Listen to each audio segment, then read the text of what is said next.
C'est une vidéo qui a été vue plus de 6 millions de fois sur Twitter, avec en commentaire « Incroyable Mars, activez le son ». Ce panorama a été publié sur le réseau social le 18 février, le jour où le robot Persévérance a atterri sur la planète rouge.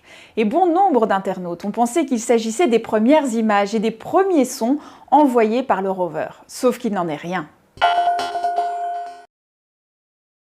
Quelques heures après son atterrissage, Persévérance n'avait toujours pas bougé de son emplacement.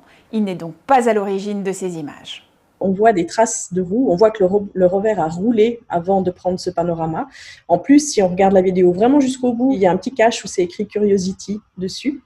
Curiosity, c'est le robot qui est arrivé sur Mars en 2012. Ce sont bien ces photos qui ont été assemblées par la NASA pour réaliser ce panorama de très haute qualité. Mais le son ne peut pas venir de la planète rouge, car Curiosity n'est pas équipé d'un micro. Quand la vidéo est sortie, nous n'avions aucun son de Mars, puisque les tentatives précédentes avaient échoué, notamment sur Phoenix. Mais le premier son de Mars vient de sortir, c'est celui que Persévérance a enregistré. Il s'agit du bruit du vent, mélangé avec celui du robot Persévérance, qui nous a été envoyé le lundi 22 février. Écoutez. D'autres sons vont nous parvenir dans les prochains jours, car Persévérance est équipé de 2 micros et le plus sophistiqué a été développé à Toulouse.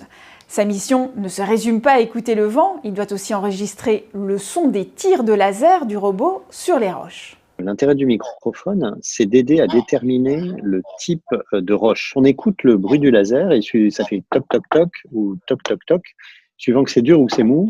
Donc on a calibré ça et on est capable de dire voilà, c'est tel type de roche parce que on a telle composition et c'est une roche dure, ou c'est plutôt tel type de roche parce que c'est telle composition et c'est une roche molle.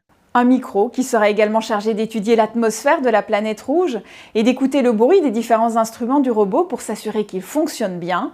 Une mission particulièrement chargée donc.